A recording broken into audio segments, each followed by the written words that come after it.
Pak Kapolri, selamat pagi. Siap, selamat pagi Bapak Presiden. Enggak, ini saya di Tanjung Priok, ada keluhan, banyak keluhan dari para driver kontainer yang berkaitan dengan pungutan liar, pungli.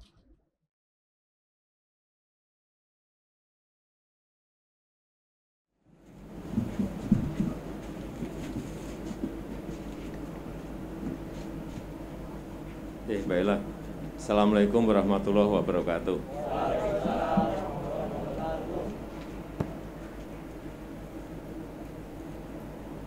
Pagi hari ini saya senang bisa bertemu dengan Bapak-Bapak semuanya. Saya mendapatkan keluhan yang saya lihat dari media sosial. Terutama driver banyak yang mengeluh karena urusan bongkar muat. Benar enggak? Tolong nanti diceritakan problemnya apa sehingga kita bisa memberikan jalan keluar. Dan tidak usah takut dengan Pak Menteri atau pimpinan-pimpinan di pelabuhan di sini. Disampaikan apa adanya, kalau bisa dicarikan jalan keluar akan saya carikan secepat-cepatnya. Saya rasa saya mampir ke sini hanya untuk itu. Silakan.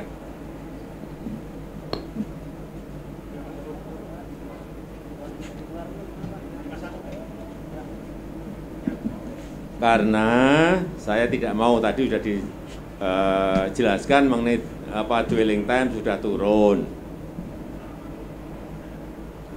Kemudian yang kita inginkan juga kecepatan bongkar dan muat.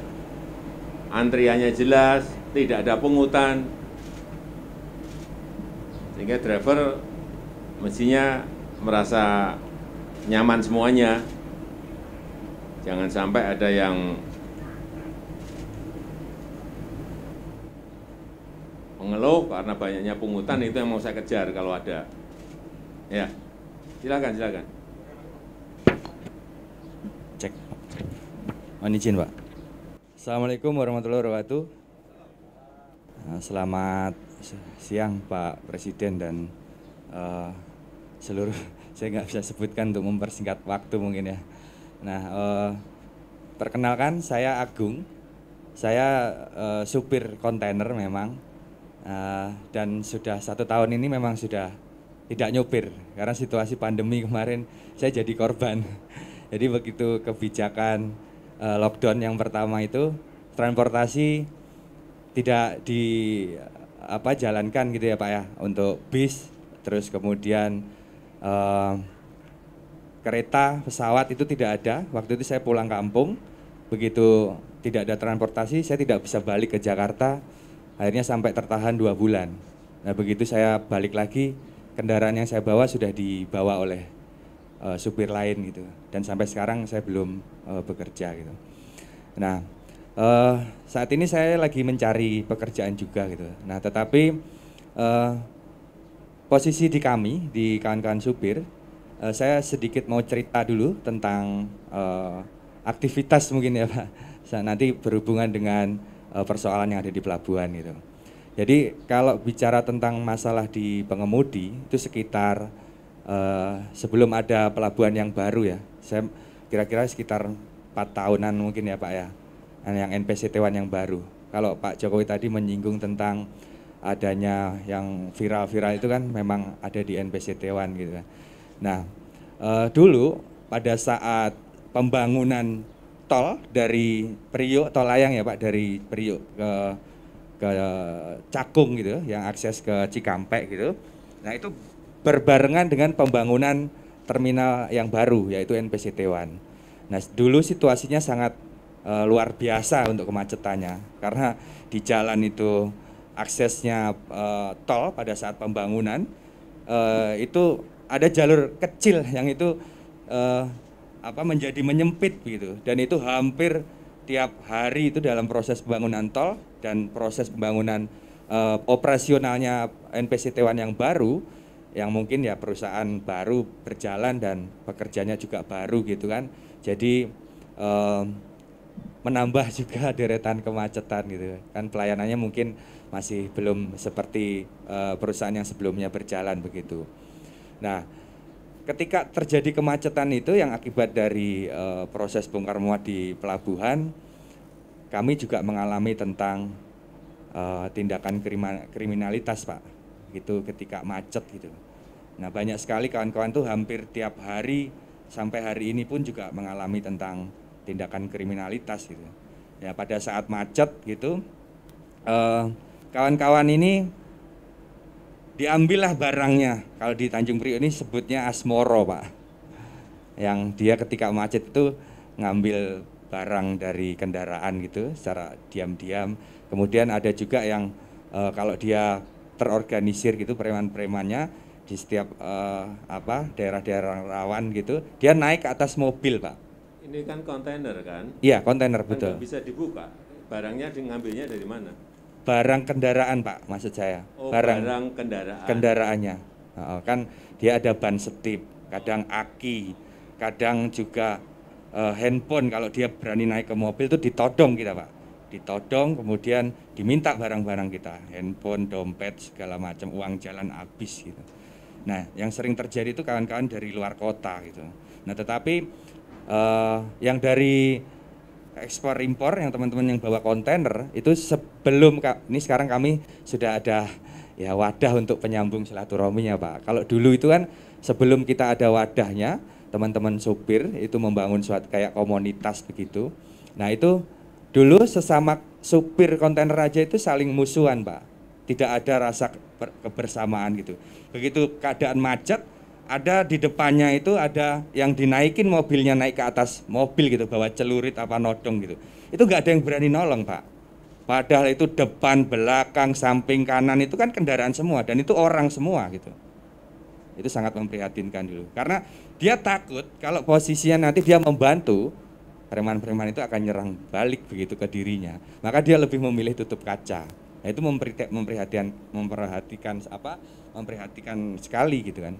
Nah, waktu itu kalau keadaan kayak gitu kita diamkan, nah ini kapan bisa kita selesaikan bareng-bareng gitu. Sekarang masih ada enggak itu? Masih, itu, Pak. Tadi kan ngomongnya dulu. Sekarang masih? Masih, Pak. Masih? Ya. Tapi tidak seperti dulu, sekarang agak terminimalisir, Pak. Kalau sekarang kan kawan-kawan ini sudah saling kenal nih. Kayak saya misalkan sama Bang Hakim ini kan beda daerah. Biasanya kan kawan-kawan supir yang di sini itu kan merantaunya itu kan satu kampung nih, misalkan dari Jawa gitu, ngikut ngernet begitu. Nah, nanti sudah bisa nyupir, bekerja diangkat oleh bosnya begitu kan. Nah, itu ngumpul dalam satu perusahaan. Nah, dia tidak akan kenal dengan perusahaan yang lain, dan itu juga misalkan Bang Hakim ini dari Medan itu. Dari satu perusahaan misalkan dia connect-nya dari Medan gitu. Nah, itu kayak musuh-musuhan gitu. Gak ada ininya. Nah, maka kita membangun suatu perkumpulan gitu sesama pengemudi. Ketika kami sudah saling kenal, saya kenal sama Bang Hakim gitu. Ketika ada yang di premanisme gitu, ya ayo kita tolong bareng-bareng. Kalau ini, Pak, saya tanya masalah yang berkaitan dengan tadi yang saya sampaikan, pungutan. Ini ada yang menyampaikan pungutan di Fortune, di NPCT One, di Depo Dwipa, benar enggak? Benar, Pak. Jadi ya, makanya ini kan saya mau itu pungutan apa itu? Saya mau urai rangkaikan semua gitu. Tapi kalau ada ya kawan-kawan yang menyampaikan, Bang Hakim, monggo. Bismillahirrahmanirrahim. Assalamualaikum warahmatullahi wabarakatuh. Perkenalkan, nama saya Bapak, nama saya adalah Abdul Hakim Sitompul, panggilan sehari-hari Hakim, Pak. Tadi mengenai kata Bapak masalah di depo ya, Pak ya, masalah pungli. Itu benar sekali, Pak. Itu pungli itu begini, Pak, ceritanya. Meminta imbalan lah, kalau nggak dikasih kadang diperlambat. Itu jabatan tadi benar itu, kayak Fortune, Dwi, Pak, terus MBP, hampir semua depo rata-rata. Itu, Pak. Yang sekarang itu saya perhatikan itu yang agak bersih, cuma namanya depo Senkon sama depo Purinar agak bersih dikit. Lainnya hampir rata-rata ada pungli, Pak. Punglinya itu siapa yang pungli? Dari karyawannya, Pak. Jadi contoh, Pak, kita kan bawa kontainer nih. kosongan lah ataupun mengambil kosongan. Nah, kita laporan kan, diambil lah. Itu harus ada uang tip, dia bilang pulih ya, atau 5.000 paling apanya kadang-kadang 15.000, ada 20.000 Pak. Itu kalau nggak dikasih, masih dikerjakan, cuma diperlambat. Alasannya, dulu yang ada duitnya, kata kasarnya begitu lah, cuma mereka itu nggak mau ngomong Pak. Jadi begitu punglinya Pak di dalam depo itu Pak. Nah termasuk tadi saya jelaskan lagi, masalah premanisme. Itu premanisme itu begini saudara, kayak macam kemarin depo macet. Itulah terjadi namanya premanisme itu. Kalau mungkin lancar, ini mungkin tidak ada Pak. Jadi ini kendala kita ini kemacetan aslinya Pak. Suatu seperti contoh kemarin mungkin Bapak dengar, udah di LPCT kan, kemacetan udah viral kan. Itu pada saat itu namanya premanisme itu auzubillah min dzalik. Sampai itu kalau nggak salah hari itu ada yang kena todong kalau nggak salah. Pada saat itu pas ngantri macet itu Pak di jalan raya di depan mulai dari pos 8 namanya sini, pos 9 sampai ke Pacis sampai ke sono. Mulai arah dari utara ataupun dari Cakung macet lagi. Nah disitulah kejadian itu namanya premanisme itu Pak. Jadi kami mohon kepada Bapak Presiden, bagaimana solusinya nih ke depannya kami. Karena kami Pak sakit hati sebenarnya Pak, sebenarnya kalau dibilang sakit hati Pak. Sakit hati begitu.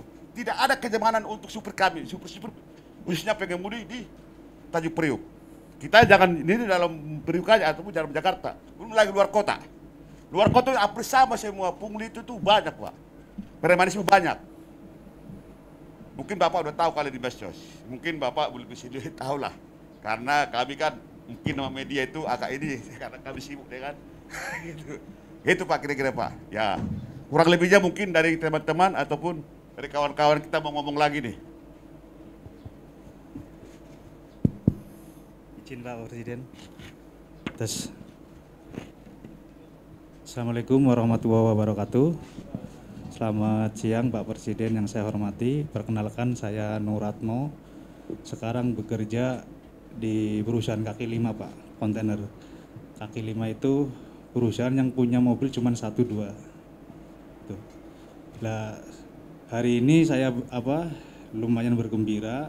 Semalam jam 10 malam saya ditelepon sama temen habis narik dari Kerawang. Mo, kamu di mana? Ini habis pulang narik bawa isoteng kimia dari ini. Ini katanya mau Pak ketemu Bapak Presiden. Jadi ini kedua kalinya saya ketemu Pak Presiden. Yang pertama tahun 2019, waktu itu saya dipanggil ke istana. Waktu itu saya jadi supir awak mobil tangki Pertamina Pak. Mungkin Pak Presiden masih ingat. Nah teman saya bilang, kasus kamu yang di Pertamina udah selesai belum? Belum selesai. Ya udah mumpung sekalian nanti bisa sampaikan ke Pak Presiden bahwa persoalan belum selesai. Jadi persoalan saya yang dulu di Pertamina itu belum selesai, belum dikasih apa-apa, pesangon atau apapun sama sekali belum. Yang kurang lebih 1.000 orang itu. Saya berharap ini, ya berharap banget lah ini bisa ditindaklanjuti secepatnya. Nah, terkait saya ngomongin masalah kemacetan, karena saya dari tahun 97 memang di kontainer, saya masuk Pertamina tahun 2010. Setelah berharap masuk Pertamina itu ada kebaikan lah, ada jenjang yang lebih baik, ternyata juga sama-sama aja, di PHK juga nggak dapat pesangon. Jadi terkait kemacetan memang benar tadi Depo Fortune, ini Depo Fortune kalau di kelompok supir ini kategorinya depo laknat. Jadi dicap depo laknat karena memang dampak dari kemacetan Depo Fortune ini memang sangat luar biasa. Jadi bisa mengimbas ke arah Cakung, mengimbas ke arah Pak Kapolri, selamat pagi. Siap, selamat pagi Bapak Presiden. Enggak, ini saya di Tanjung Priok. Ada banyak keluhan dari para driver kontainer yang berkaitan dengan pungutan liar, pungli di Fortune, di NPCT One, kemudian di Depo Dwipa. Pertama itu. Siap. Yang kedua juga kalau pas macet itu banyak driver-driver yang dipalak sama preman-preman. Ini keluhan ini tolong bisa diselesaikan. Itu aja, Siap. Pak Bori. Iya. Sekarang, Ya, terima kasih. kami masih dengan Pak Wali di Jawa Barat. Iya, oke. Nggak apa-apa. Iya, itu aja. Terima kasih. Lanjut Pak ya. Ya, jadi dampak dari kemacetan satu tempat itu berdampak memang kemana-mana. Kayak di Depo Fortune itu bisa berdampak ke Cakung, bisa berdampak ke Cilincing. Itu orang bongkar bisa sampai seharian baru selesai. Nah, benar dikatakan dampak dari kemacetan itu akhirnya timbulnya premanisme itu. Nah, kita sudah beberapa kali memang bikin semacam klarifikasi ke depo tersebut karena ini berdampak luar biasa. Tapi memang sampai saat ini belum ada perubahan yang konkret. Terus terkait pelayanan yang di pelabuhan, kebetulan memang ini kan situasinya nggak tentu. Makanya kemarin ada satu aparat kepolisian yang mengontrol situasi di NP Citiban gara-gara ini viral, ngontrolnya pagi ya pasti lancar. Karena kalau pagi kita itu adanya di pabrik. Kalau jam segini kita biasanya adanya di pabrik, lagi muat atau lagi bongkar. Nah, macet-macet itu biasanya mulai habis maghrib atau habis isya sampai malam. Itu biasanya. Nah, itu di hari-hari tertentu memang nggak semua hari. Biasanya malam Rebo, malam Kamis, Jumat Sabtu itulah. Nah, memang itu dampaknya bisa kemana-mana. Makanya harapan saya dan teman-teman ya terkait kemacetan yang berdampak premanisme ini bisa secepatnya dibenahin. Itu dari saya, terima kasih. Assalamualaikum warahmatullahi wabarakatuh.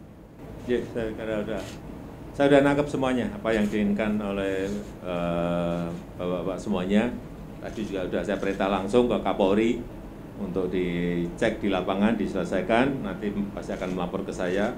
Sini juga saya kira sudah didengar langsung oleh Pak Kapolda Metro, tapi saya enggak perintah langsung, perintahnya ke Kapolri biar semuanya jelas. Dan bisa diselesaikan di lapangan, nanti akan saya ikuti ini, proses ini. Nah, kalau keluhan-keluhan seperti itu tidak diselesaikan, udah pendapatannya sedikit, masih kena preman, masih kena pungli, itu yang saya baca di status di media sosial yang saya lihat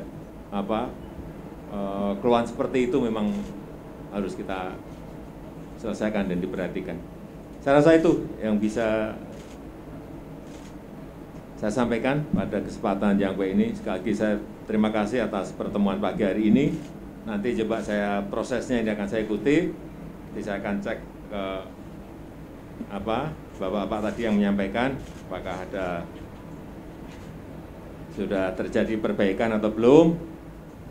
Kalau enggak nanti saya undang lagi di lain waktu. Yeah. Terima kasih, karena saya masih ada acara yang lain. Saya tutup, terima kasih. Assalamualaikum warahmatullahi wabarakatuh.